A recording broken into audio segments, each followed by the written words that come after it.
Good morning news నమస్తే నేను విజయ Chandrika even breakfast news కి స్వాగతం. ఇక నెలన్నరలో ఆంధ్రప్రదేశ్ లో ఎన్నికలు జరుగుతున్న వేళ రాజకీయం అయితే రసవత్తరంగా మారుతోంది. ఒక రకంగా ఉత్కంఠని నెలకొల్పుతుంది పరిణామాలు చూస్తే. అయితే ఎన్నికలు సమీపిస్తున్న వేళ ఏపీ రాజకీయం చూస్తే మాత్రం నిజంగా ఒక చిన్న కథ గుర్తొస్తుంది. ఒక చెట్టు మీద రెండు చిలుకలు ఉన్నాయి. సో ఆ రెండు చిలుకలు ఎన్నికలకు సిద్ధమవుతున్నాయి. ఈ నేపథ్యంలో ఆ ఇద్దరు చిలుకలు గోరింక కోసం వెయిట్ చేస్తున్నారు. ఆ గోరింక ఎప్పుడెప్పుడు వస్తుందా, సో ముగ్గురం కలిసి అడవంతా దున్నేద్దాం అని ఆలోచన చేసి ప్లాన్ చేసి పెట్టుకుని అన్నీ ఉన్న వేళ గోరింకేమో అలా గుమ్మనంగా ఉండిపోయింది. ఒక చిలకేమో నువ్వు వస్తానంటే నేను వద్దంటానా అంటుంది.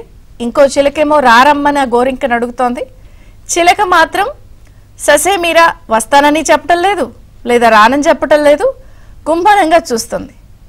మరి ఇదంతా చూస్తున్న అడవిలో ఉన్న ఇతర జంతువులేమో గద్దేమన్నా గోరింకని ఆపుతుందా, లేదా గోరింకకి ఏమన్నా గద్ద ఆఫర్ చేసిందా, లేదా వేరే ఏమన్నా తాయిలాలు ఇస్తోందా, లేదా ఈ గద్ద వెళితే మన పరిస్థితి ఏమిటని ఆలోచిస్తోందా, ఇట్లా రకరకాలుగా అక్కడున్న అడవిలో ఉన్న వాళ్ళందరూ చర్చించుకుంటున్నారు. ఇది నేను ఎందుకు చెప్పానంటే దాదాపుగా ఇప్పుడు ఈ చిలక గోరింక గద్ద కథంతా కూడా ఏపీ రాజకీయానికి అతికినట్టు సరిపోతుందనేది చాలా మంది మాట్లాడుకుంటున్నారు. ఎందుకంటే ఎన్నికలు సమీపిస్తున్నాయి కదా, ఉత్కంఠగా ఉంది పరిస్థితి. సో ఎవరితో ఉంటారు అన్నప్పుడు ఒక పార్టీ చుట్టూతోనే రాజకీయం అంతా కూడా ఆంధ్రప్రదేశ్లో పరిభ్రమిస్తోంది. వాళ్ళు వస్తారా రారా?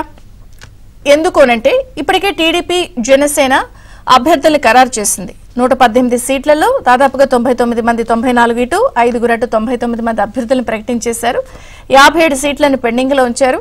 అసలు ఎంపీ అభ్యర్థులను కూడా ప్రకటించడానికి సిద్ధమవుతారు అని చెప్పి చర్చ వార్తలు వచ్చిన నేపథ్యంలో లేదు బీజేపీ కూడా ఏ విషయం నుంచి అటు నుంచి సిగ్నల్ వచ్చినా లేకపోతే క్లారిటీ వచ్చినా కూడా వారికి కూడా కొన్ని సీట్ల సర్దుబాటు ఉంటుంది కాబట్టి 57 సీట్లను పెండింగ్ లో పెట్టారు. కాబట్టి దాదాపుగా 175లో ఎవరు ఎక్కడ ఏంటి, టీడీపీ ఎలా, జనసేన ఎలా, బీజేపీ వస్తే ఎలా అన్న విషయంలో అంతా కూడా సర్దుబాటు అయిపోయింది. కాబట్టి ముందుగా టీడీపీ జనసేనకి సంబంధించిన అభ్యర్థుల సీట్ల ఖరారు జరిగిపోయిందని చర్చ ఉంది. అయితే ఇప్పుడు మరి 57 సీట్లు పెండింగ్ ఉన్నాయి. మనం అనుకుంటున్నట్టు గోరింక సో హ్యాండ్స్ బీజేపీ చేతిలో ఉంది కాబట్టి మరి వస్తుందా రాదా, ఎందుకు గుంభనంగా ఉంది అన్నప్పుడు రకరకాల కథనాలు వినిపిస్తున్నాయి. ఒకటి ఏమిటంటే మొన్నే వాళ్ళు ఆల్ ఇండియా కౌన్సిల్ మీటింగ్ పెట్టుకున్నారు. వచ్చే ఎన్నికలకి సంబంధించి ప్రణాళిక సిద్ధం చేసుకుంటున్నారు. ఎన్నికల ప్రణాళికలో భాగంగా బిజీ ఉన్నారు. 370 సీట్లని ఏకపక్షంగా గెలవాలి, అలాగే 404 బెంచ్ మార్క్ దాటాలి ఎన్డీఏ పక్షాలతో కలిపి అని ఒక యజ్ఞంలాగా వాళ్ళు ఎన్నికల ప్రణాళికలో భాగంగా పార్లమెంట్ అభ్యర్థుల సెలక్షన్ లో బిజీగా ఉన్నారు. కాబట్టి రేపో మాపో వచ్చేస్తుంది గోరింక అని చెప్పి మాట్లాడుకుంటున్నారు. కానీ ఇంకొంతమంది ఏమంటున్నారంటే ఇప్పటికే 3 వారాలకు పైగా అయిపోయింది, అంటే 20 రోజులు దాదాపుగా దగ్గరగా వస్తోంది. అమిత్ షాని వెళ్లి చంద్రబాబు కలిశారు.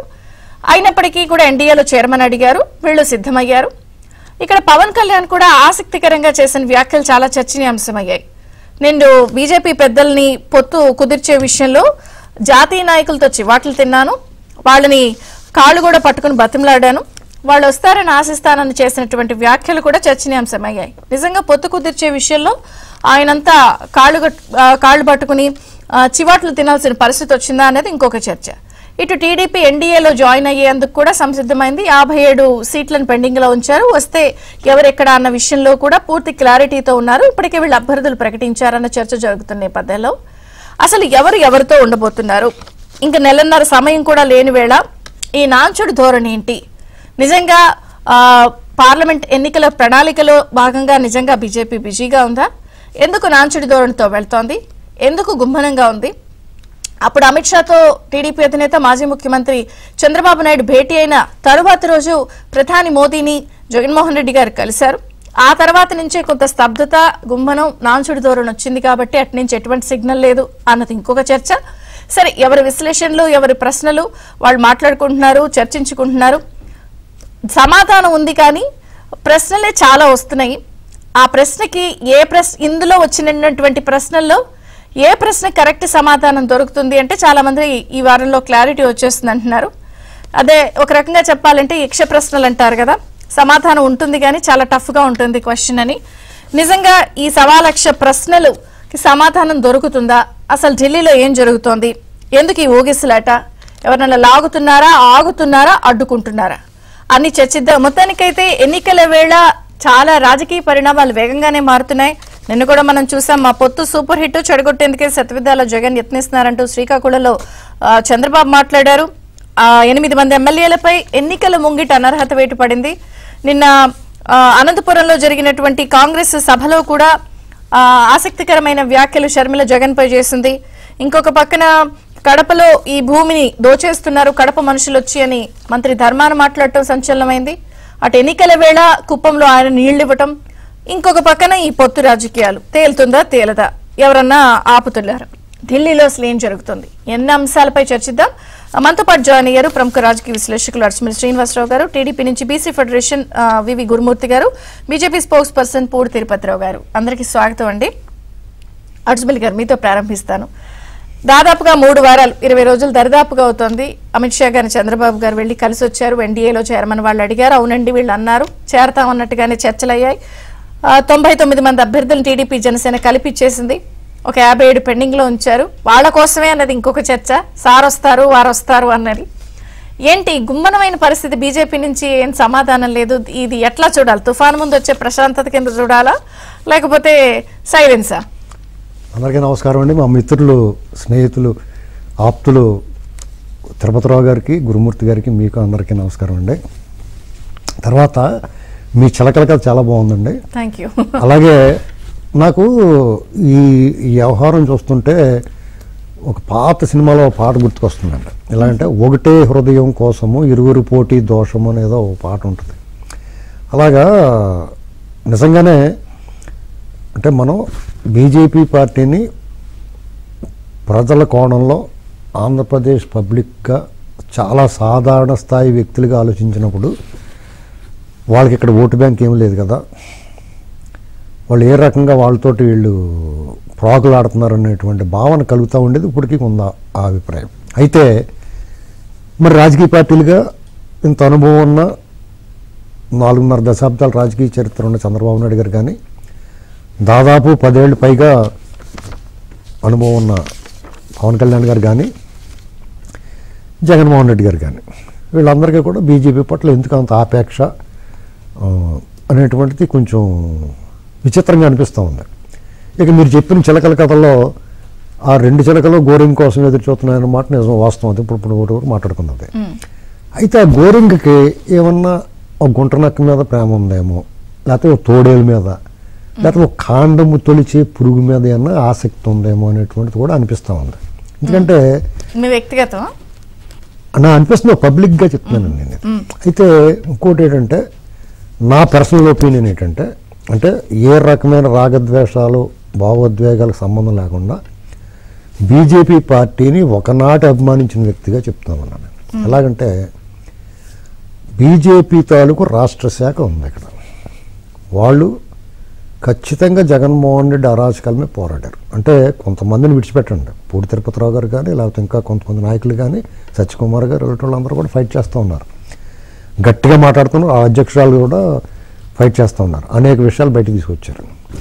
మరి వాళ్ళకి విడిగా పోటీ చేస్తే వాళ్ళ బలం ఏంటో వాళ్ళకి తెలుసు. ఇవాళ కాకపోతే రేపు అనేటువంటిది వాళ్ళు ఆలోచించుకుంటున్నారు. కానీ వాళ్ళు ఏదో ఒక పార్టీతో పొత్తులో, వాళ్ళకి భావ సారూప్యత ఉన్న పార్టీతో పొత్తులో ఉంటే డెఫినెట్గా వాళ్ళకి ప్రాతినిధ్యం ఉంటుంది. ప్రాతినిధ్యం ఉన్నప్పుడు చట్టసభల్లో వాళ్ళ వాదన వేరేగా ఉంటుంది. అంటే వాళ్ళకు ఒక శాంక్టిటీ, వాళ్ళు చట్టసభలో మాట్లాడిన దానికి, చాలా పబ్లిక్గా మాట్లాడిన దానికి, మీడియాలో మాట్లాడిన దానికి, చట్టసభల్లో మాట్లాడిన దానికి కూడా చాలా తేడా ఉంటుంది. చట్టసభల్లో మాట్లాడేది రికార్డ్ అయి ఉంటుంది తరాల వెంబడి. కాబట్టి ఆ జాతీయ నాయకత్వం, రాష్ట్ర నాయకత్వం పట్ల కూడా ఒక యోచన చేయాలి. ఎలాగంటే ఎవరితోనే పర్లేదు, ఎవరో ఒకరి చేతలు వెళ్ళొచ్చు, ఈవెన్ వైసీపీతో కూడా వెళ్ళొచ్చు, వాళ్ళకి భావ సారూప్యత కలిపితే. కానీ వాళ్ళు వ్యతిరేకిస్తున్నారు కాబట్టి లోకల్గా లీడర్స్, రాష్ట్ర నాయకత్వం వాళ్ళకి, పవన్ కళ్యాణ్ గారు ఆల్రెడీ ఎన్డీఏలో ఉన్నారు కాబట్టి, పవన్ కళ్యాణ్ గారు టీడీపీతో ఉన్నారు కాబట్టి, పవన్ కళ్యాణ్ గారు కూడా ఒక మాట చెప్పారు, నేను బతిమాలేని వాళ్ళని, నేనేమనుకుంటున్నానంటే టీడీపీనే బతిమాలేనేమో అనుకుంటున్నాను వాళ్ళతో కలపడానికి. అంటే అంటే నా పర్సనల్ అంటే మేము చూసి కోణం. ఆయన ఆయనే చెప్పాడు కాబట్టి స్వయంగా బీజేపీని బతిమాలి నేను పొత్తు కుదిర్చే పనిలో జాతీయ నాయకులతో అంటే మీరంత చివాట్లు ఎందుకు తినాల్సి వచ్చింది? ఎందుకంటే బాబు పవన్ కళ్యాణ్ గారు మీరు అంత పెద్ద పవర్ స్టార్ కదా, మీకు ఎందుకంటే బాబు చివాట్లు తింటాం, వాళ్ళు ఎందుకంటే బతిమాలతాం అని కొంచెం మనసు చివుక్కుమంది కూడా. కానీ వాళ్ళ నాయకత్వం, నేను రాష్ట్ర శాఖ పట్ల నాకు చాలా అభిమానం ఉందండి. ఎందుకంటే చాలామంది నాయకులు ఈ దుర్మార్గమైన అరాచక పరిపాలన పట్ల చాలా విముఖతతో ఉన్నారు, నిజంగానే యుద్ధం చేస్తున్నారు. వాళ్ళ యుద్ధం తెర వెనుక తెర మరుగైపోయింది. అంటే మిగతా వాళ్ళు సిపిఐ సిపిఎం వాళ్ళు టీడీపీ వాళ్ళు ఎలా చేస్తున్నారో వాళ్ళు కూడా అలాగే చేస్తున్నారు. కానీ వాళ్ళు బలం సరిపోవట్లేదు, వాళ్ళకి ఆ మద్దతు కేంద్రం నుంచి రావట్లేదు. పూర్తిగా వచ్చి ఉంటే ఇంకా చెలరైపోతుందని నా అభిప్రాయం. వాళ్ళకైతే కేవలం ఖచ్చితంగా జగన్మోహన్ రెడ్డి గారి పరిపాలనలో వాళ్ళకి ఒక అవకాశం వచ్చింది. పవన్ కళ్యాణ్ గారి జతలో ఉన్నారు. ఇప్పుడంటే టీడీపీతో చేరాడు కానీ అయినా అంతకుముందు వాళ్ళిద్దరూ ఎన్డీఏలో ఉన్నారు, వాళ్ళిద్దరూ కలిసి ఉన్నారు. కాబట్టి ఈ రాష్ట్రంలో ఒక బలీయమైన శక్తిగా మారే అవకాశాన్ని మాత్రం వాళ్ళు చేతులు వదులుకున్నారు అనేటువంటిది నా అభిప్రాయం. ఇవాళకైనా పర్లేదు, ఎందుకంటే రేపొద్దున కేంద్రంలో ఉభయతారకంగా ఇప్పుడు ఈ రాష్ట్రం నుంచి 25 సీట్లు తెచ్చుకుంటే వాళ్ళకి చాలా బలం కదా ఎన్డీఏకి. అలాగే అంటే మరి ఇప్పుడు ఈ వారం 10 రోజుల్లో ఏమైనా క్లారిటీ వచ్చేస్తుంది అంటారా? నేనైతే ఖచ్చితంగా పొత్తు ఉంటుందని భావిస్తున్నానండి. అది ఏనా 1-2 చోట్ల చిన్న చిన్న అభిప్రాయ భేదాలు, అలాగే రాష్ట్ర శాఖ బాధ్యతలు చూస్తున్న ఉత్తరప్రదేశ్కి చెందిన ఒక ఎంపీ గారు, రాజ్యసభ ఎంపీ గారు ఏమైనా పొల్లయాత్రనేమో డౌట్ నాకు. ఎందుకంటే వాళ్ళ మీద ప్రేమ ఉంటుంది ఏంటండి. కొంతమంది పూడి తిరుపతి రాజారు లాంటి వాళ్ళు ఒరిజినల్ అసలు సిసలు ఆర్ఎస్ఎస్ రాజకీయ భావజాలం, హిందూ మతాన్ని ఒక జీవన విధానంగా భావించిన పూడి తిరుపతి రావు గారు లాంటి వాళ్ళు వాళ్ళ జాతీయ నాయకత్వం ఏం చెప్తే ఆ దేశ కోసం చూస్తూ ఉంటారు. వీళ్ళ అభిప్రాయం నేను ఆయన ఏదో సీక్రెట్గా పంపించానన్నాడు పైకి ఒక నివేదిక. నేనేమనుకుంటున్నానంటే ఆయన ఏం పంపించాడో నేను చూడలేదు, ఆయన ఎవరికి చెప్పలేదు, అయినా సరే నేను చెప్తున్నాను చూడండి. ఈ రాష్ట్రంలో అరాచకం నడుస్తుంది, చాలా దుర్మార్గం నడుస్తుంది, అభివృద్ధి అంటే అట్టడుగు స్థాయిలో పోయింది, భవిష్యత్తు అంధకారం అయిపోయింది, అర్జెంటుగా మీరు చర్యలు తీసుకోవాలి, మాకు దశ నిర్దేశించాలి, ఈ రాష్ట్రం బాగు కోసం మీరు ముందుకు అడుగేయాలి అని చెప్పేసి గ్యారంటీగా రాసి ఉంటాడు. కావాలంటే తర్వాత ఎప్పుడు అడగండి ఆయన ఫోన్ చేసి అడుగుదాం. సో టీడీపీతో మాట్లాడదాం. వివి గురుమూర్తి గారు ఉన్నారు. నమస్తే అండి, బ్రేక్ఫాస్ట్ న్యూస్ కి స్వాగతం.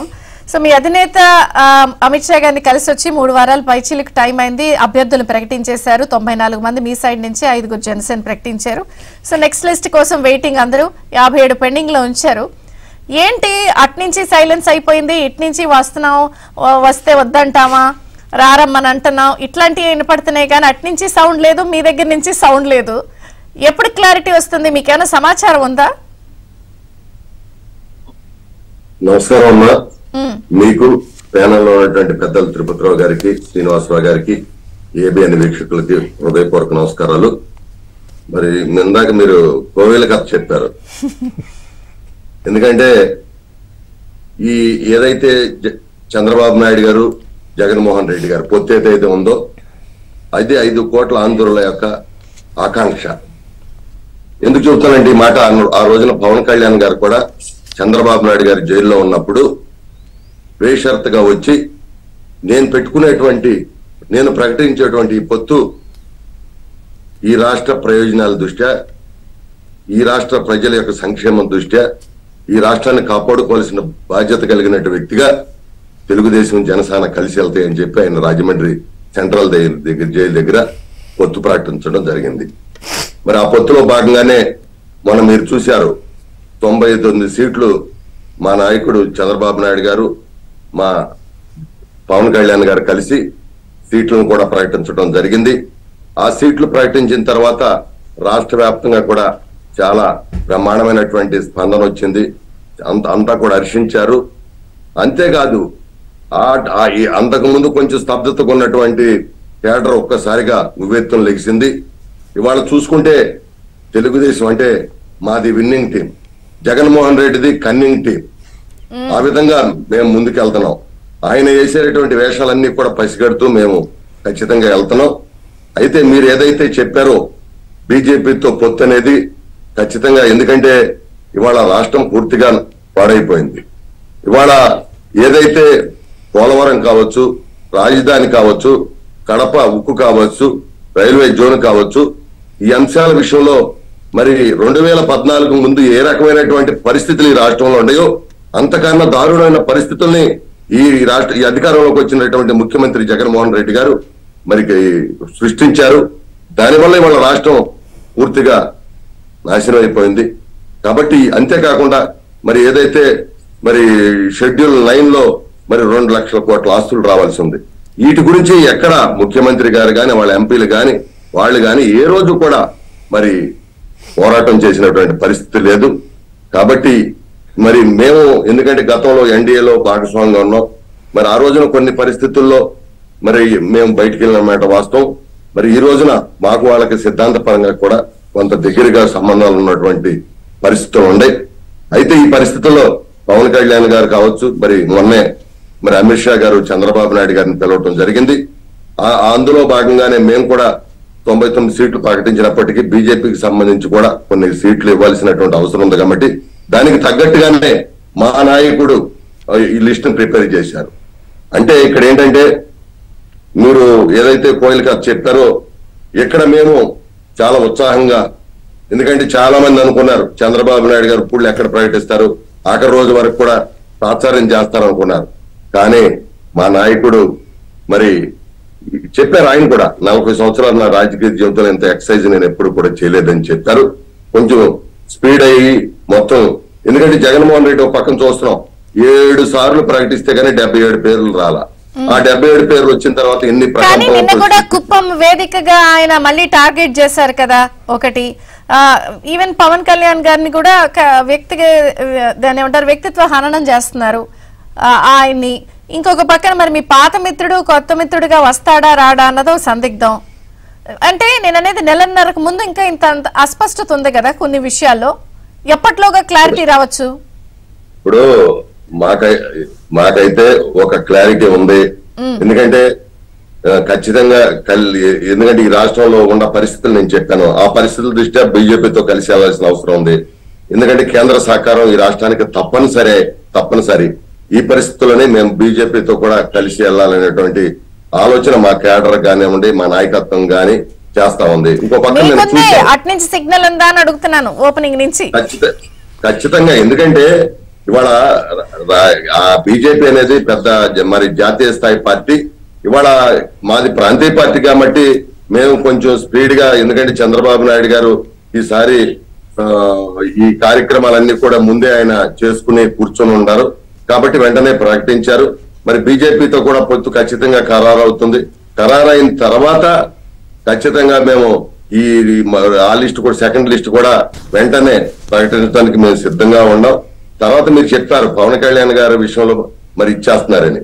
వాళ్ళకి నిజంగా కూడా వైసీపీకి వాళ్ళ నాయకత్వానికి కానీ జగన్మోహన్ రెడ్డి దగ్గర నుంచి కింద క్యాడర్ వరకు కూడా వాళ్ళకి సిగ్గు సేవం లేదు. ఎందుకంటే సొంత చెల్లె చెబుతుంది, సొంత చెల్లెని చూడకుండా కూడా ఇష్టం వచ్చినట్టు నన్ను ట్రోల్ చేస్తా ఉన్నారు, నన్ను ఇబ్బంది పెడుతున్నారు, నన్ను బాధ పెడతారని బాధపడింది.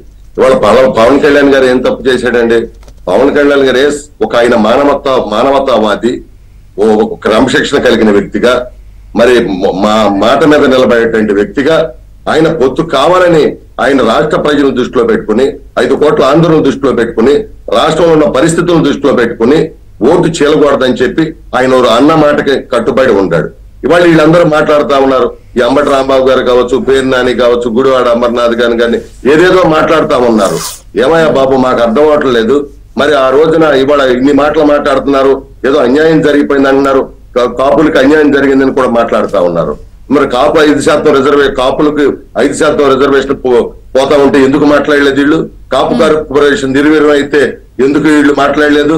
ఇంకో పక్కన ఇన్ని ఏదో ప్రేమ ఉన్నట్టు వలకపోస్తా ఉన్నాడు. ఆ రోజు చిరంజీవి గారు ఈ రాష్ట్రానికి వస్తే ముఖ్యమంత్రి గారు నుంచోబెట్టి మాట్లాడినప్పుడు ఏమైపోయింది? మీ పౌరుషం, మీ యొక్క దమ్ము ధైర్యం. ఇవాళ ఏదో పవన్ కళ్యాణ్ గారి మీద మాట్లాడుతున్నారు. పవన్ కళ్యాణ్ గారు ఆయన ఇవాళ రాష్ట్ర అభివృద్ధి సంక్షేమాన్ని దృష్టిలో పెట్టుకుని ఇవన్నీ కూడా చేస్తా ఉన్నారు. కాబట్టి వీళ్ళు ఎన్ని మాట్లాడుకున్నప్పుడు కూడా మాది ఖచ్చితంగా, ఎందుకంటే మేము ప్రకటించినటువంటి సీట్లతోనే జగన్మోహన్ రెడ్డి మరి భయాందోళనలో పడ్డాడు. అంతేకాకుండా ఆయన కనిపించిపోయాడు. అక్కడి నుంచి ఇక మొదలుపెట్టి మొత్తాన్ని వదిలేశాడు. ఇవాళ సజ్జల రామకృష్ణారెడ్డి మాట్లాడుతూ ఉంటాడు, పవన్ కళ్యాణ్ గారి సీటు ప్రకటించలేదు, జగన్మోహన్ రెడ్డి గారి సీటు ప్రకటించాడా? రేపు నేను ఛాలెంజ్ చేసి చెబుతున్నా, ఖచ్చితంగా అక్కడ మన పులివెందుల్లో ఆయన ఓడిపోబోతా ఉన్నాడు. ఎందుకంటే బాబాయికి జరిగినటువంటి అన్యాయం అక్కడ ప్రజలందరికీ స్పష్టంగా తెలుసు. అదే విధంగా తల్లిని గెంటేసిన సంగతి వాళ్ళకి తెలుసు, చెల్లిని గెంటేసిన సంగతి వాళ్ళకి తెలుసు. అదేవిధంగా బాబాయ్ కూతురు ఏ విధంగా రోడ్డు మీద పడిందో, ఎందుకు పడిందో వాళ్ళకి తెలుసు. ఈ విషయాలన్నీ కూడా తెలుసు. పైగా పులివెందులకు నువ్వు ఏం చేసావయ్యా చెప్పు? ఏం చేశారు వీళ్ళు? సొంత చెల్లె మాట్లాడుతుంది అక్కడికి వెళ్ళి పులివెందులు. ఇక్కడ ఒక పాయింట్, ఇప్పుడు మీరు వాళ్ళు అలా అంటున్నారు. నిన్న షర్మిల గారు కూడా పవన్ కి మోదీకి, అదే పవన్ కిను చంద్రబాబు గారికి మోదీ అంటే భయం, అందుకే ఇలాగా వాళ్ళు చేస్తున్నారని ఆవిడ ఒక స్టేట్మెంట్ ఇచ్చారు. దానికి ఏమంటారు సమాధానం? ఏం భయం ఉంటదమ్మా చంద్రబాబు నాయుడు గారికి? ఏ పాపం చేయనటువంటి కేసులో 50 రోజులు పైచీలకు వెళ్ళి జైల్లో ఉండొచ్చాడు. అంతకన్నా ఇంకేం చేస్తారు చెప్పండి? ఎందుకు భయం? ఆయనకు ఒకటే, గతంలో ఆనాడు పెద్దలు వాజ్పేయి గారు కావచ్చు, అద్వానీ గారి నాయకత్వంలో ఆ రోజు ఎన్డీఏలో ఆయన ఉండి ఏ విధంగా కార్యక్రమాలు జరిగినాయి, ఏ విధంగా అభివృద్ధి జరిగింది అనేది ఆ రోజు మనం అందరం కూడా కళ్ళకు కట్టినట్టు చూసాం. ఈ రోజు కూడా ఏంటంటే ఇవాళ బీజేపీతో, ఎందుకంటే వాళ్ళకి సంబంధించినటువంటి ఏదైతే భావాలు ఉన్నాయో మా భావాలు కొంచెం దగ్గరగా ఉన్నటువంటి కాబట్టి సిగ్నల్ ఉంది, ఖచ్చితంగా ముందు ఖచ్చితంగా పోరాటం అవుతాయి సీట్లు బీజేపీ. సిగ్నల్ ఉన్నప్పుడు సిమ్ వేసేయచ్చుగా తొందరగానే. ఖచ్చితంగా వేసేస్తామండి, ఎందుకంటే అక్కడి నుంచి రాగానే వాళ్ళ సీట్లు ప్రకటించి నెక్స్ట్ రెండో క్షణమే సీట్లు ప్రకటిస్తాం. ఎందుకంటే మీరు అన్నారు కదా కోయిల్ 2 వెయిట్ చేస్తూనే గోరింగ్ కోసమని. ఏంటంటే మేము ముందలుగానే కూసేసాం. ఎందుకంటే మాకు ఒక క్లారిటీ ఉంది ఈ రాష్ట్రం మీద, మాకు ఒక ఇది ఉంది. ఈసారి ఎట్టి పరిస్థితుల్లో ఈ రాష్ట్రంలో తెలుగుదేశం మరి జనసేన అదేవిధంగా బీజేపీలతో కలిసి ప్రభుత్వాన్ని ఏర్పాటు చేయాలి, ఈ రాష్ట్రాన్ని కాపాడుకోవాలి. మరి భంగపడినటువంటి రాష్ట్రం, నష్టపోయినటువంటి రాష్ట్రం, విధ్వంసం గురైనటువంటి రాష్ట్రం, యువత, విద్యార్థులు, మహిళలు, రైతు అన్ని వర్గాలు కూడా ఇబ్బంది పడతా ఉన్నారు. ఇలాంటి పరిస్థితుల్లో చంద్రబాబు నాయుడు గారు అంటే అనుభవజ్ఞుడు మళ్ళీ ముఖ్యమంత్రి కావాలని చెప్పి ప్రజలు కోరుకుంటున్నారు. ఖచ్చితంగా రేపు ఇది జరిగిద్ది. 4 రోజులు లేట్ అవ్వచ్చేమో గానీ జరగటం పక్క. ఖచ్చితంగా అమ్మా ఈ లోపలికి, ఎందుకంటే అక్కడ బీజేపీ అంటే కేంద్ర నాయకత్వం, వాళ్ళు కూడా అన్ని రాష్ట్రాలను కూడా చూసుకోవాలి. నేను ఎందుకు అడిగానంటే ఇప్పుడు మీ అధినేత కదలిరా సభల్లో భాగంగా ఎలా చెడగొట్టాలా అని శతవిధాల పొత్తుని జగన్ ప్రయత్నిస్తున్నారని నిన్న కూడా అన్నారు. అది లేట్ అయ్యే కొద్దీ ఆస్కారం ఎక్కువ ఉంటుంది కదా. అవును, ఇప్పుడు పవన్ కళ్యాణ్ గారు ఆడిన మాట మీద నిలబడేటువంటి వ్యక్తి. జగన్మోహన్ రెడ్డి గారు లాగా నేను ప్రత్యేక హోదా తెస్తాను, లేకపోతే వారం రోజుల్లో ఉద్యోగస్తులకు జీపీఎస్ ఇస్తాను, మద్యం నిషేధిస్తానని ఇట్లా మాట చెప్పి తప్పుకునేటువంటి వ్యక్తి కాదు. ఇవాళ ఖచ్చితంగా వాళ్ళకి ఏంటంటే భయం పట్టుకుంది. ఎందుకంటే ఈ పొత్తు చెడగొట్టాలి, లేకపోతే మనం మొత్తం కూడా ఇంటికి వెళ్ళిపోతాం, ఎవ్వరం గెలిచే పరిస్థితులు లేదు.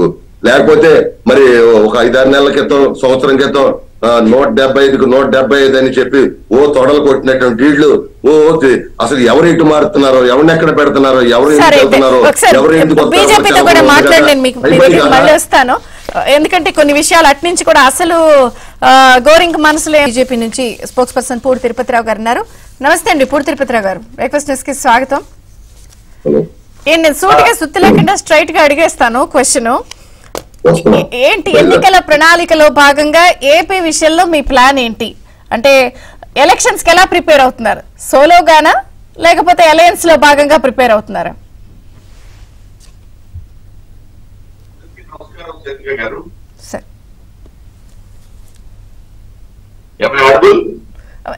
ఆడబుల్ అండి, ప్లీజ్ కంటిన్యూ.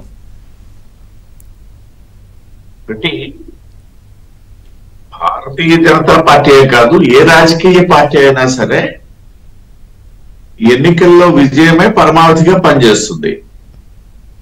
అదే సందర్భంలో మొదటి ప్రాధాన్యత తనకు తానుగానే బలపడాలనేది కోరుకుంటుంది. అదేదో భారతీయ జనతా పార్టీకి ఏదో ప్రత్యేకించి ఒక ఉద్దేశం ఉందని చెప్పేసి నేను చెప్పుకోవట్లా. ఏ రాజకీయ పార్టీ తీసుకోండి, చిన్న చిన్న చితక రాజకీయ పార్టీల దగ్గర నుండి ఆలోచన ఆ స్థాయిలోనే ఆ విధంగానే ఆలోచిస్తారు. అదే నేపథ్యంలో రెండో ప్రాధాన్యత ఏదైతే ఉంటుందో ఒకవేళ మనం సొంతంగా అధికారంలోకి రాలేము, లేకపోతే అధికారంలో భాగస్వాములం కాలేము, లేకపోతే అభివృద్ధిలో భాగస్వాములం కాలేము, ఇట్లాంటి ఆలోచనలు ఉండేటప్పుడు కొన్ని ఇతర పార్టీలతో జత కలిసి ముందుకెళ్ళడం జరుగుతుంటుంది. సో ఈ రెండు కూడా భారతీయ జనతా పార్టీకి ఏమి సుదూరంగా ఎప్పుడు లేనటువంటివే. ఎందుకంటే మేము అలయన్స్ పాలిటిక్స్ చేశాము, ఇండివిజువల్ గాను ప్రభుత్వాలు ఏర్పాటు చేశాము. ఇవాళ కాదు, జనసంఘ సమయం నుండి కూడా మేము చేస్తుంది. ఇంకా చెప్పాలనేసి అంటే పార్టీ జనసంఘ పుట్టి 1950 అయితే 52 ఎన్నికల్లోనే మేము కోalition గవర్నమెంట్స్ లోకి వెళ్ళడం జరిగింది. కాబట్టి ఇవేవి భారతీయ జనతా పార్టీ కొత్త ఏం కాదు. అయితే రెండు పార్టీలు కలిసి ప్రయాణం సాగించాలంటే వాటి మధ్య ఒక 3 అంశాలలో ప్రధానమైనటువంటి భూమికి పోషిస్తాయి. 3 అంశాలు. ఏ రాజకీయ పార్టీ అయినా సరే అధికారంలోకి వచ్చి ముందు ఆలోచించేది అభివృద్ధి గురిండే ఆలోచిస్తుందని చెప్పేసి మేమైతే అనుకుంటున్నాం. మా పాలసీ కూడా అదే. కాబట్టి ఎందుకంటే nation first, party next, self last అనే ఒక నినాదం మాకు ఉంది. కాబట్టి ఏమైనా 2 పార్టీలు కలిసి వెళ్ళాలనేసి అంటే మొదట ఆలోచించేది అభివృద్ధి అంశం, రెండవది ఏదైతే ఉంటుందో అభిప్రాయ భేదాలు, మూడవది సైద్ధాంతిక వైరుధ్యం. నేను చెప్పేది వాళ్ళ తెలుగుదేశం పార్టీతో మాకు ఉన్నటువంటివి అభిప్రాయ భేదాలే తప్పిస్తే అభివృద్ధి విషయంలో కూడా మా వైపు నుండి ఎటువంటి వేరే ఆలోచన ఏమీ లేదు. ఇకపోతే సైద్ధాంతిక వైరుధ్యం అంటే అసలు లేనే లేదు మా మధ్య. మాకున్నది సైద్ధాంతిక వైరుధ్యం ఓన్లీ ఈ దేశంలో కమ్యూనిస్ట్ పార్టీలతో సైద్ధాంతిక వైరుధ్యం తప్పిస్తే ఇంక వేరే పార్టీలతో ఎక్కడ కూడా సైద్ధాంతిక వైరుధ్యం ఉన్నటువంటి పరిస్థితి లేదు. అయితే కొన్ని సందర్భాల్లో ఒక పాయింట్, అభిప్రాయ భేదాలే ఉన్నాయి, అవి శాశ్వతం కాదంటున్నప్పుడు ఇంకా ఉందా, లేదా క్లారిటీ రావాలా, లేదా అభిప్రాయ భేదం ఇంకా తీరిపోవడానికి టైం పడుతుందా? చివరిదానికే నేను చెప్తాను, టైం పడుతుంది. ఎందుకంటే మరి ఎన్నికలకి నెలన్నర సమయం ఉన్నప్పుడు రేపొద్దున్న మీరు తీరా వచ్చినా సింక్ అవడానికి టైం పట్టింది కదా. అది ప్రత్యర్థికి ఉపయోగపడే అవకాశం ఉండే ఆస్కారం ఉందన్న విశ్లేషణ ఉంది కదా. ఇవి సర్వకాల సర్వావస్థలందు ఒకే విధంగా ఉండవు మీరు చెప్పినప్పుడు పారామీటర్స్. దానికి నేను ఉదాహరణ చెప్తాను. గత ఎన్నికల్లో ఏదైతే 99 ఎన్నికలు కానీ 2014 ఎన్నికల్లోని జస్ట్ బిఫోర్ ఎలక్షన్స్ మేము కలవడం జరిగింది. ఆ రోజు కూడా విజయం సాధించాం. కాబట్టి అది కూడా పెద్ద పనేం కాదు. అయితే భారతీయ జనతా పార్టీకి ఇందాక పెద్దలు ఐ థింక్ గురుమూర్తి గారు ప్రస్తావించారు, ఒక జాతీయ పార్టీగా దేశం మొత్తం మీద జరుగుతున్నటువంటి ఎన్నికల నేపథ్యంలో మాకున్నటువంటి కొన్ని పనుల ఒత్తిడి అవ్వచ్చు, లేకపోతే ఒక షెడ్యూల్ అవ్వచ్చు. ఉదాహరణకి ఇవాళ రాజ్నాథ్ సింగ్ గారు విశాఖపట్నం వస్తున్నారు, విజయవాడ వస్తున్నారు, భీమవరం వస్తున్నారు. జాతీయ స్థాయి ప్రధానమైనటువంటి నేత ఒకే రోజు 3 సమావేశాల్లో ఆంధ్రప్రదేశ్ లో పాల్గొని మళ్ళా రేపు ఇట్లాంటి షెడ్యూల్, టైట్ షెడ్యూల్ ఒకటి మాకు ఉంటుంది. అదొక సందర్భం. అయితే రెండవది ఏంటనేసి అంటే ఒక నిర్ణయం తీసుకోవాలనుకునేటప్పుడు భారతీయ జనతా పార్టీలో ఇప్పుడు ఇందా చెప్పారు గురుమూర్తి గారు, చంద్రబాబు నాయుడు గారు ఒక నిర్ణయం తనకు తానుగా తీసుకోవడానికి కొంత అవకాశం ఉంటుంది. ఎందుకంటే పరిమితమైనటువంటి ప్లేస్ లో ఆయన కాన్సన్ట్రేషన్ చేస్తున్నారు. కాబట్టి మా జాతీయ నాయకత్వం మీకు ఒక విషయం చెప్తా. గత నెల క్షమించాలి, మొన్న 17-18 తేదీల్లో ఢిల్లీలో జరిగినటువంటి నేషనల్ కౌన్సిల్ సమావేశాల్లో చాలా మంది ఈ పొత్తులకు సంబంధించి ఏదో ప్రకటన వస్తుందని అన్నారు. మాకు తెలుసు అక్కడ రాదన్న విషయం కూడా, నేను ప్రత్యక్షంగా పాల్గొన్నాను, మాకు తెలుసు అక్కడ రాదని. ఎందుకంటే నేషనల్ కౌన్సిల్ సమావేశాలు తాలూకు ఉద్దేశం వేరు. అక్కడ జరిగింది ఏంటనేసి అంటే మాకు వచ్చే నెల ఆఖరి వరకు కూడా ఇర్రెస్పెక్టివ్ ఆఫ్ కోయిలేషన్ మన పార్టీ ఏం చేయాలో అది చేయండి అన్నారు. అది ఒక ఆంధ్రప్రదేశ్ కే కాదు, మొత్తం అన్ని రాష్ట్రాల శాఖలకు కూడా ఇచ్చినటువంటి ఆదేశం. మా ముందు ఒక షెడ్యూల్ కూడా ఉంది, వచ్చే నెల 15 వరకు ఒక షెడ్యూల్ ఉంది మాకు. ఇక్కడ ఇంకొక ప్రశ్న చాలా మందికి, అంటే నేను ఇందాక 1,00,000 ప్రశ్నలు అన్నాను కదా, ప్రజలందరికీ చూస్తున్న వాళ్ళకి ఒకటి అనిపిస్తుంది. ఇప్పుడు మీరు కోalition లో వెళ్ళారు, ఇండివిజువల్ గా బలోపేతానికి వెళ్ళారు, మీరు రకరకాల టార్గెట్ సెట్ చేసుకుంటున్నప్పుడు 370 ఇండివిజువల్ 404 ప్లస్ బెంచ్ మార్క్ పెట్టుకున్నప్పుడు అన్ని రాష్ట్రాలతో కలిపి కదా దేశంలో, అప్పుడు ఏపీ గురించి ఆలోచించే తీరిక లేదా? ఏపీ కూడా అందులో రాష్ట్రమేగా. అప్పుడు రాష్ట్ర శాఖకి ఏదన్నా సమాచారమో సూచనలో మీరు ఇట్టా చెయ్యండో ఇట్టా వెళ్ళండనో ఏదో చెప్పు ఉండాలిగా. అన్ని కేంద్ర పెద్దలే తీసేసుకోరు కదా, రాష్ట్ర శాఖకు కొన్ని గైడెన్స్లు ఉంటాయి కదా. నేను అదే ఇప్పుడు చెప్పాను. ఏదైతే మీరు అన్నటువంటి 370+ లో మా భాగస్వామ్యం కోసం మేము ఏం చేయాలన్నటువంటి దిశానిర్దేశం మాకుంది, దాని దిశగానే పనిచేస్తున్నాం. నేను చెప్పేది ఏదైతే ఇక్కడ తెలుగుదేశంతో మేము కలిసి వెళ్లే విషయంలో తీసుకోవాల్సినటువంటి నిర్ణయానికే పరిమితం. మాకు దిశానిర్దేశం ఎందుకు లేదు? నాకు క్లియర్ కట్ గా చెప్పారు, మా రాష్ట్ర శాఖ ఆదేశం ఉంది. నేను అదే ఇప్పుడు చెప్తున్నాను, మీకు ఉదాహరణ చెప్తాను. మా తాలూకా మైండ్ సెట్ ఎట్లా ఉంటది అనేసి అంటే, ఇవాళ గురుమూర్తి గారు కూడా స్పష్టం చేశారు. ఈ మొన్న ఏదైతే పవన్ కళ్యాణ్ గారు మాట్లాడిన తర్వాత ఖచ్చితంగా తెలుగుదేశం పార్టీతో భారతీయ జనతా పార్టీ కలిసి ప్రయాణం చేస్తున్న అన్నటువంటి విశ్వాసాన్ని వాళ్ళు వ్యక్తపరుస్తున్నారు. మేమైతే ఇంకా మాకు కేంద్ర పార్టీ ఆదేశం వచ్చిన వరకు మేమేం మాట్లాడలేనటువంటి పరిస్థితి డెఫినెట్ గా.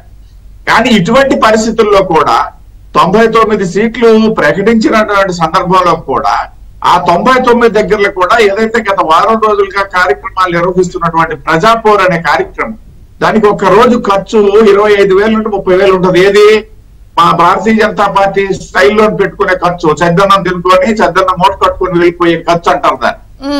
అటువంటి ఖర్చుకు వెనకాడకుండా మా తాలూకా అసెంబ్లీ ఆస్పిరెంట్స్ అయితేనేమి, అసెంబ్లీ కన్వీనర్స్ అయితేనేమి ఆ కార్యక్రమాన్ని కొనసాగిస్తున్నారు.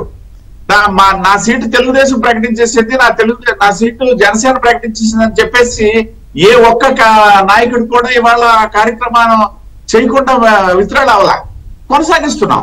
అంటే మీరు అడిగారు కదా, టీడీపీ జనసేన మీ సీట్లను ప్రకటించిందా? ఏమంటారు? ఇప్పుడు మీరేమన్నారు, మా లీడర్స్ కార్యకర్తలు ప్రకటించేశారు కాబట్టి వాళ్ళు ఏమైనా కంగారు పడట్లేదు, మా పనిలో మేము ఉన్నాం అని అంటున్నారు. ఏమైనా టీడీపీ జనసేన మీ సీట్లు ప్రకటించిందా? మీరు ఆశిస్తున్నారు? మా సీట్లు అనేవి ఏమనేది ఇప్పుడు మేము డిసైడ్ చేయలేదు కదా. మేము పార్టీ డిసైడ్ చేయలేదు, వాళ్ళు డిసైడ్ చేయలేదు. కాబట్టి ఆ ప్రశ్నే ఉత్పన్నం అవ్వదు కదా.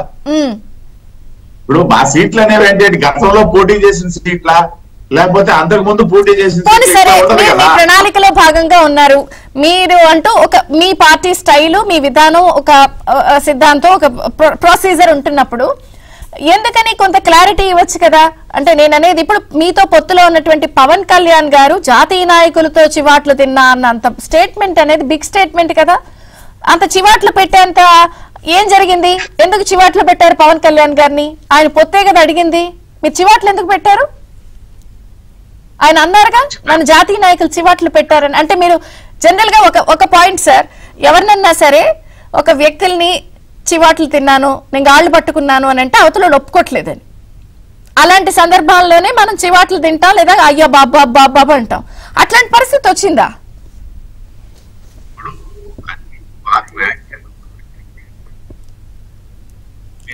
చెప్పేసి ఆయనకి ఏమన్నా నోట్స్ రాసి ఇవ్వలేదు పవన్ కళ్యాణ్ గారు. ఒకళ్ళు ఇచ్చినా ఆయన చదవాలి కదా, ఆయన వ్యక్తిగతం. ఇంకొకటి ఏంటంటే సార్, మీరు మీతో పొత్తులో ఉన్నామని అంటున్నారు, పొత్తు గురించి నేను చివాట్లు తిన్నాను అంటే లెట్ మీ కంప్లీట్.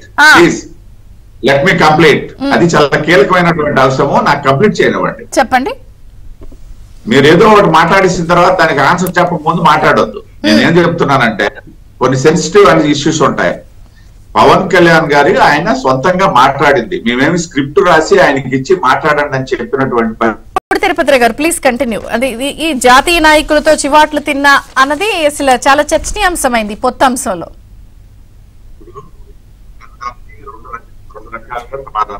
చెప్పాల్సిన బాధ్యత కూడా ఉంది. ఒకటి, పవన్ కళ్యాణ్ గారికి మేమేమన్నా స్క్రిప్ట్ ఇచ్చి ఇలా మాట్లాడామని చాలా మంది చెప్పలేదు, వారు వ్యక్తిగతమైనటువంటి వారు మాట్లాడారు. రెండోది, వారు ఆ మాటలు మాట్లాడడానికి కూడా కారణం ఏంటంటే, ఏదైతే మా జాతీయ నాయకత్వం లేకపోతే అమిత్ షా గారు కానీ లేకపోతే మా తాలూకా మా ప్రధానమంత్రి నరేంద్ర మోడీ గారి దృష్టిలో పవన్ కళ్యాణ్ గారి మీద ఒక రకమైనటువంటి వాత్సల్యం ఉంది, ఒక అభిమానం ఉంది.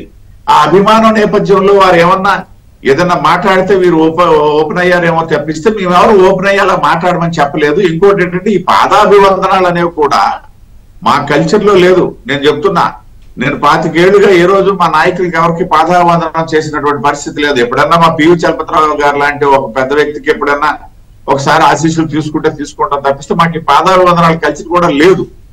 కాబట్టి ఇక్కడ ఒక విషయం గమనించాలా, పవన్ కళ్యాణ్ గారు ఒప్పించాను అనే విషయంలో ఒప్పించడానికి రకరకాల కారణాలు ఉన్నాయి. ఒప్పించాల్సినటువంటి పరిస్థితి ఆయనకు ఉంటే ఉండొచ్చు, కారణం నేను కాదనట్లే. ఇందా చెప్పాను నేను, మాకు సిద్ధాంత వైరుధ్యం లేదు, లేదా అభివృద్ధికి సంబంధించినటువంటి విషయాలు కాదు, అభిప్రాయ భేదాలు మాత్రం మా రెండు పార్టీల మధ్య ఉన్నాయి కదా, ఏదైతే తెలుగుదేశం పార్టీ భారతీయ జనతా పార్టీ మధ్యలో. కాబట్టి ఆ నేపథ్యంలో ఆయన ఒక ప్రయత్నం చేసి ఉండొచ్చు. ఆ ప్రయత్నం చేసినటువంటి సందర్భంలో మా వాళ్ళు ఏదన్నా చేవాట్లు పెట్టారని అంటే ఏమన్నా బూతులు తిడతారో చెప్పండి. రాజకీయాల్లో అదేం ఉండదు కదా. ఆయన ఒక పార్టీకి అధినేత, అభిమానం ఉన్నటువంటి అధినేత. అన్నారు చివాట్లు పెడతారంటే బూతులు తిడతారు అన్నప్పుడు కాళ్ళు పట్టుకోవడం కూడా అలాంటిదే. వాళ్ళిద్దరు పెద్దోళ్ళు, ఈయన కుర్రోడు, పట్టుకుంటే పట్టుకున్నాడు, పెద్దవాళ్ళు కాళ్ళు పట్టుకుంటారు కదా, తప్పేంటి? మీ చెప్పిన దానికి ఇటు ఇంకో వర్షను. అదే నేను అదే అంటున్నాను, ఆయనకి సంబంధించింది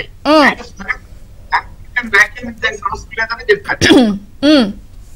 అది ఇప్పుడు ఆ విధంగా మేము మాట్లాడమనేసి అంటే మీరు అనొచ్చు, అదే ఆయన స్వతంత్రం, అది is an individual, no doubt. ఇక్కడ ఒక పాయింట్, అభిప్రాయ భేదాలు ఉన్న మాట వాస్తవమేనని మీరు ఓపెనింగ్ రిమార్క్స్ నుంచి ఇప్పటి వరకు అంటున్నారు కదా. అంటే ఇప్పుడు ఒక వినిపిస్తుంది 5 ఎంపీ 9 అసెంబ్లీ అని, వీటి మీద ఏమన్నా మీకు ఇంకా అభిప్రాయ భేదం ఉందా? నేను సంఖ్యాపరమైనటువంటి విషయాలు జోలికి పాదలుచుకోలేదు, ఎందుకంటే నా పార్టీ అంటే అలాంటిదో చర్చ నడుస్తోంది.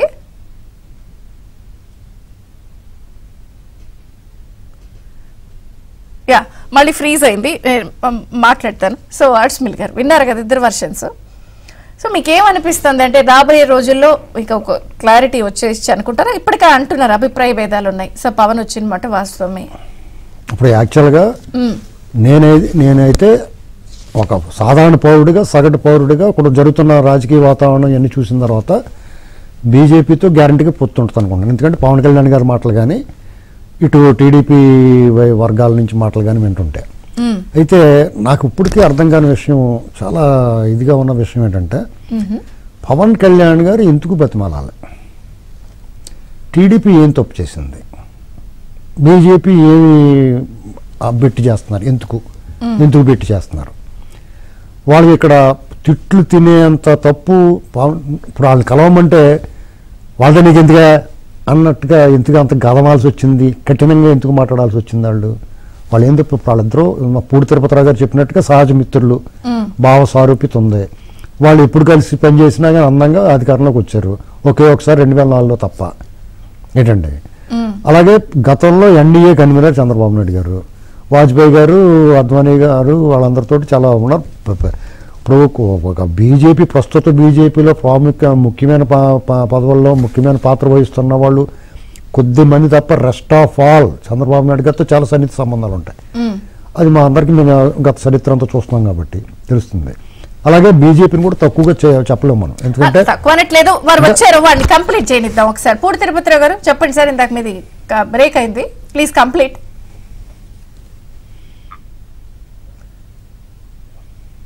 మ్యూట్ అయ్యారు.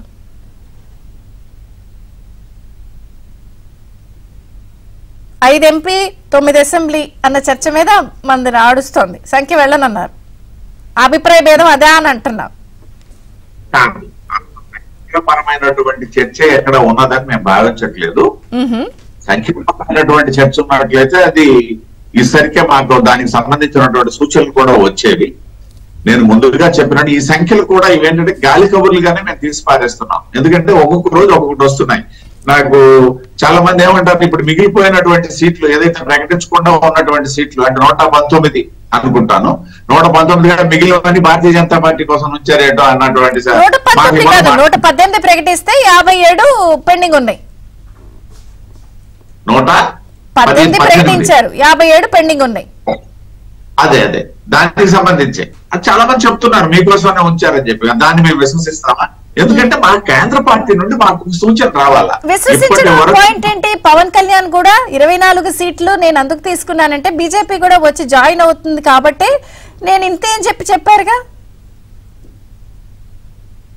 పవన్ కళ్యాణ్ గారు తీసుకుని 24 సీట్లు ఓకే, దాని మీద కూడా ఏదో రచ్చ జరుగుతుంది, తక్కువైనాయి, అవసరమైతే మనకు 10 సీట్లు వస్తాయి అన్నటువంటి సందర్భాలు కూడా ఉన్నాయి. అవన్నీ వేరే అంశం. నేను చెప్పేది మా వరకు అయితే ఈ 5-10 లేకపోతే 5-5 2-3 లేదా 1-1 అన్నటువంటి సంఖ్యాపరమైనటువంటి చర్చ మా పార్టీలో ఎక్కడా లేదు. నాకు తెలిసి ఆ స్థితికి కూడా చర్చలు చేరలేదు. ఏదైతే చంద్రబాబు నాయుడు గారి తాలూకా ప్రపోజల్ వరకే ఇక తప్పిస్తే ఈ సీట్ల సంఖ్య వరకు చర్చలు చేరాయి అన్నటువంటి ఆలోచన కూడా మా వద్ద లేదు. కాబట్టి మేము దాన్ని పట్టించుకోవట్లేదు. దాని ఆధారంగా మేము ఇవాళ చర్చ కూడా చేయలేము. అది ఇందాక మన కంటిన్యూషన్లో పవన్ కళ్యాణ్ గారు ఒక పవర్ స్టార్ అంటే ఇప్పుడు కొడుకు ఎంత పెద్దవాడైనా తల్లి ముందు బిడ్డేలాగా వాళ్ళు పుత్రవాత్సల్యంతో ఉన్నారు గారి పైన ఈయన ఎంత గొప్పవాడైనా ఆంధ్రప్రదేశ్లో వాళ్ళ దగ్గరికి వచ్చేటప్పటికి చిన్న బిడ్డలాంటాడు కాబట్టి వాళ్ళు మందలించారేమో అనుకుంటున్నాను. నీకు ఎంతగా వాళ్ళతో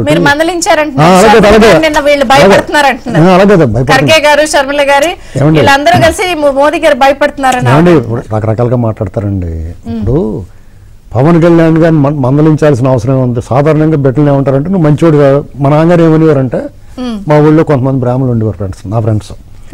మా నాన్నగారు ఏమనేవారంటే నేను వాళ్ళతో ఫ్రెండ్షిప్ చేసేవాడిని. నువ్వు వాళ్ళతో తిరుగుతున్నావు కాబట్టి నేను ఆల్టర్ చేసినా నన్ను వదిలేసేవాడు. నువ్వు వాళ్ళతో తిరుగుతున్నావు కాబట్టి నేను వదిలేస్తున్నాను అన్నాడు.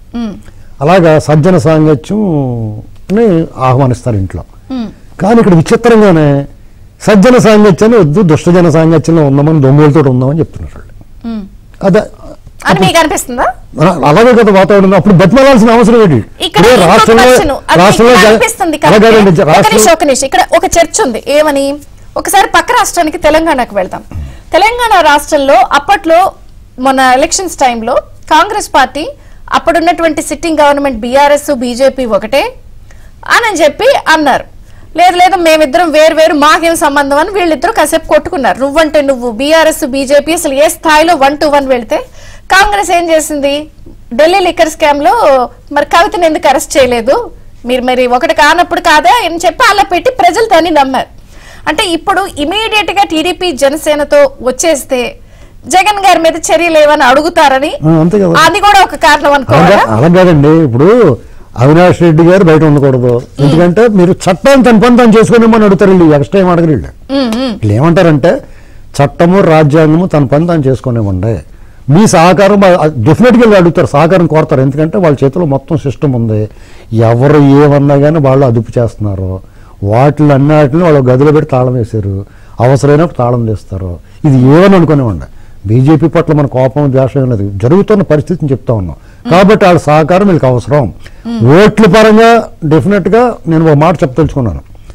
ఈ పార్టీ జనతా పార్టీ నుంచి జనసంఘ్ బయటకు వచ్చేసి భారతీయ జనతా పార్టీగా పెట్టిన తర్వాత, ఆవిర్భవించిన తర్వాత వైజాగ్లో మన ఆంధ్రప్రదేశ్లో కార్పొరేషన్ ఎన్నికలు జరిగితే వాళ్ళు గెలుచుకున్నారు అక్కడ.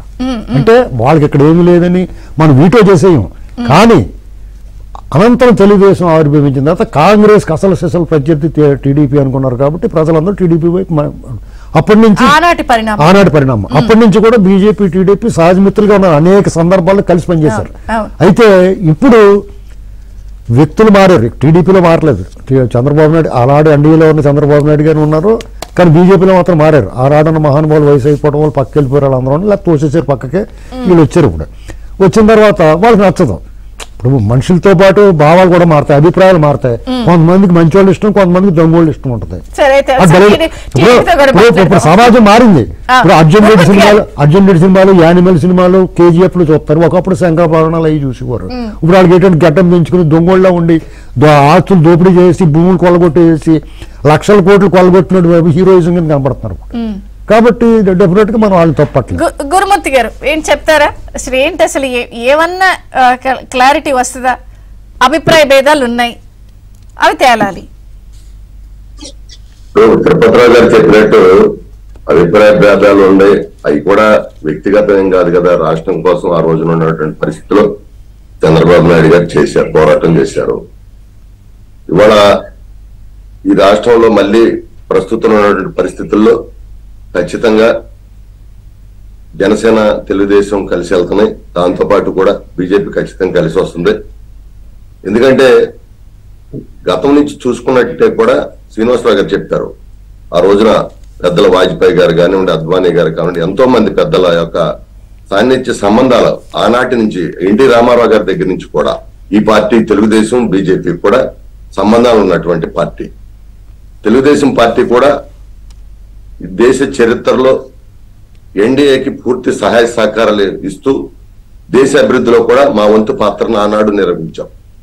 అంతేకాదు ఈ దేశంలో పార్లమెంట్ లో ప్రతిపక్ష పాత్ర పోషించినటువంటి పార్టీ తెలుగుదేశం పార్టీ. కాబట్టి ఇవన్నీ కూడా చూసుకున్నట్టయితే ఖచ్చితంగా ఎలాంటి అనుమానం అవసరం లేదు, ఈ మూడు పార్టీలు కలిసే వెళ్తాయి. ఎందుకంటే వాళ్ళ నేను ఇప్పటి నుంచి ఓపెనింగ్ వరకు కలిసి వెళ్తాయో ఎలవా అన్న క్వశ్చన్ అడగట్లా. కలిసి వెళ్తాయని ముగ్గురు అంటున్నారు, కానీ ఎప్పుడు వెళ్తారు, ఎంత టైం పట్టింది, ఎప్పుడు క్లారిటీ వస్తుంది, ఈ వారవా, వచ్చే వారవా, పై వారవా, ఈ ప్రశ్నల మీద ఉంటే మీరందరూ కలిసి వెళ్తే ఆ ఒక్క పాయింట్ మీద ఓపెనింగ్ నుంచి అవుతున్నారు. ఖచ్చితంగా. ఎందుకంటే ఇప్పుడు మాది ప్రాంతీయ పార్టీ, సో మేమేంటంటే ఒక రాష్ట్రంలో ఈ రాష్ట్రంలో ఉన్నాం, అదేవిధంగా పక్కన తెలంగాణలో కూడా ఉన్నాం అనుకోండి, ఈ రెండు రాష్ట్రాల్లో ఉన్నాం. మేము ఏదైనా నిర్ణయం తీసుకోవాలనుకున్నప్పుడు మా నాయకుడు చంద్రబాబు నాయుడు గారు ఈజీగా పాలిటీ బ్యూరోతో కూర్చున్నో లేకపోతే ముఖ్యమైన నాయకులతో కూర్చున్నో ఒక నిర్ణయం తీసుకుంటాం. అదేవిధంగా అవసరమైతే ప్రజాభిప్రాయం కూడా మేము ఈజీగా సేకరించగలుగుతాం. అతి స్థాయిలో అన్ని రాష్ట్రాలు చూసుకోవాలి కాబట్టి త్వరలోనే వాళ్ళు కూడా దీనికి ఒక అవగాహనకి రావటం అనేది ఎట్టి పరిస్థితుల్లో జరుగుతుంది. ఎందుకంటే ఇవాళ రాష్ట్రంలో వాళ్ళకి కూడా తెలుసు, తిరుపతిరావు గారు లాంటి పెద్దలకు చాలా మంది ఉన్నారు బీజేపీలో, వాళ్ళకు కూడా తెలుసు ఈ రాష్ట్రంలో ఏం జరుగుతుంది, ఏ విధంగా ఈ రాష్ట్రం జగన్మోహన్ రెడ్డి వచ్చినాక లూటీ చేశారు దీన్ని, మరి ఏ విధంగా వెనకబడిపోయింది, ఎందుకు రాజధానిలో కనీసం ఈ రాజధాని మొత్తం కూడా చంపేశారు, పోలవరాన్ని ముంచేశారు. ఇవాళ మీరు మన సీట్లు ఎప్పుడైతే జనసేన తెలుగుదేశం కలిపి 99 సీట్లు ప్రకటించినాయో ఆ రోజు నుంచి జగన్మోహన్ రెడ్డి గారు మాట్లాడే తీరు కూడా గమనిస్తా ఉన్నారు. ఎందుకంటే ఆయన కులాల కుంపట్లు రగిలేస్తా ఉన్నాడు, ప్రాంతీయ తత్వం రెచ్చగొడతా ఉన్నాడు. ఒక రకంగా ఏంటి ఆయన, ఎందుకంటే ఆయనకి క్లియర్ గా తెలిసిపోయింది ఆయన్ని ప్రజలు ఇంటికి పంపించడానికి సిద్ధంగా ఉన్నారు కాబట్టి ఆయన ఆఖరి పోరాటం చేస్తా ఉన్నాడు. ఏంటి దొంగోట్లు జరిపించారు, మరి దాని మీద మేము పోరాటం చేశాము. అదే విధంగా ఇవాళ ఏదైతే మరి గ్రామ స్థాయిలో ఉన్నటువంటి వాలంటీర్స్ గురించి వాళ్ళు ఏం మాట్లాడారు, వాళ్లే బూతుల ఏజెంట్లకు వెళ్ళాలంట, వాళ్లే డబ్బులు పంచాలని మాట్లాడుతా ఉన్నారు. ఇవన్నీ కూడా ఏంటంటే దిగజారుడు విధానాలు. ఇక వాళ్ళకి అర్థమైపోయి ఈ రకంగా దిగజారి ఈ విధంగా చేస్తా ఉన్నారు. ఇంకో పక్కన పవన్ కళ్యాణ్ గారికి మాకు పొత్తు చెడగట్టాలని పవన్ కళ్యాణ్ గారి మీద రకరకాలుగా మాట్లాడుతా ఉన్నారు. ఎందుకంటే సంస్కారవంతంగా రాజకీయాలు ఉండే పరిస్థితులు పోయినాయి కాబట్టి పవన్ కళ్యాణ్ గారు కూడా మొదటి రోజు ఏ మాట అయితే చెప్పారో ఈ రోజు కూడా ఆ మాట మీదే ఉన్నారు. అదేవిధంగా తెలుగుదేశం పార్టీ కూడా అదే స్టాండ్ మీద ఉంది. కాబట్టి మా అనుబంధాన్ని ఎవరో కూడా చెడగొట్టేటువంటి పరిస్థితులు ఈ రాష్ట్రంలో లేవు. జగన్మోహన్ రెడ్డి టీడీపీ జనసేన డెఫినెట్ గా ఓకే, పాత మిత్రుడే కొత్త మిత్రుడిగా వస్తాడా, ఎప్పుడు వస్తాడు, ఏ టైంకి వస్తాడు? సరే ఫైనల్ గా పూడి తిరుపతిరావు గారిని కంక్లూడింగ్ తీసుకుందాం. పాత మిత్రుడే కొత్త మిత్రుడిగా రావడానికి సమయం ఇంకా ఆసన్నం అవ్వలేదా, టైం పట్టిద్దా?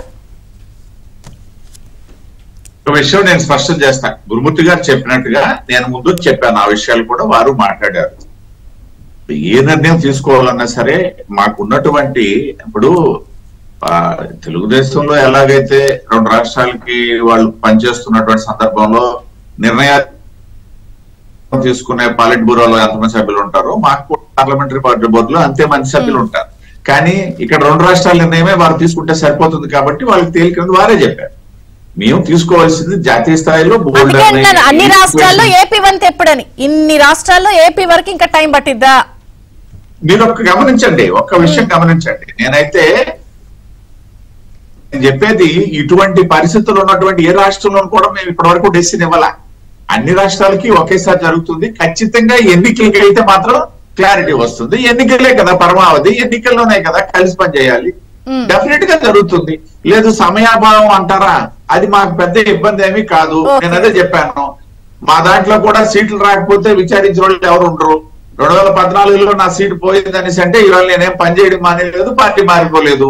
ఇది మా మైండ్ సెట్. అదేవిధంగా తెలుగుదేశం వాళ్ళు కూడా ఆల్రెడీ వాళ్ళ నిర్ణయానికి వచ్చారు కాబట్టి అక్కడ ఇబ్బంది లేదు. చెప్పుకుంటుందని నేను అనుకుంటున్నానంటే అండి, ప్రస్తుతం చంద్రబాబు నాయుడు గారి పట్ల తెలుగు ప్రజలందరికీ ఒక రకమైన అభిమానం ఉంది. అనుకోకుండా ప్రేమ పొంగేసింది బయట ప్రాంతాల్లో కూడా. ఈ దేశంలో తెలుగు వాళ్ళు ఎక్కడుంటే అక్కడ చంద్రబాబు నాయుడు గారి పట్ల సానుకూలంగా ఉన్నారు కాబట్టి ఇది ఒక ఆంధ్రప్రదేశ్కే పరిమితం అవుతుంది. బీజేపీ నేషనల్ పార్టీ కాబట్టి వాళ్ళు రేపు నితీష్ ని కూడా పిలిచి మాట్లాడారు కదా, రేపు ఎన్నికలు పార్లమెంట్ ఎన్నికలు ఎదుర్కోబోతున్నారు కాబట్టి ఆంధ్ర, తెలంగాణ, తమిళనాడు, కర్ణాటక, గోరఖ్పూర్, గుజరాత్లోని సూరత్తో సహా పశ్చిమ బెంగాల్లో ఉన్న తెలుగు వాళ్ళందరి మీకు ఒరిస్సాలోని బరంపూర్, భువనేశ్వర్తో సహా అన్ని చోట రాయగఢ్ లాంటి జిల్లాల్లో కూడా తెలుగు వాళ్ళు ఉన్న చోట బీజేపీకి సానుకూలంగా మారాలంటే టీడీపీతో ఉండాలా వద్దా అనేటువంటి ఆలోచించుకుంటున్నారు, అంటారని నేను అనుకుంటున్నాను. థ్యాంక్ యూ అడ్స్మిల్ గారు, పూర్తి తిరుపతి గారు, థ్యాంక్ యూ సార్, గురుమూర్తి గారు థ్యాంక్ యూ అండి. ఇది బ్రేక్ఫాస్ట్ న్యూస్ అప్డేట్స్ కొనసాగుతాయి, చూస్తూనే ఉండండి ABN.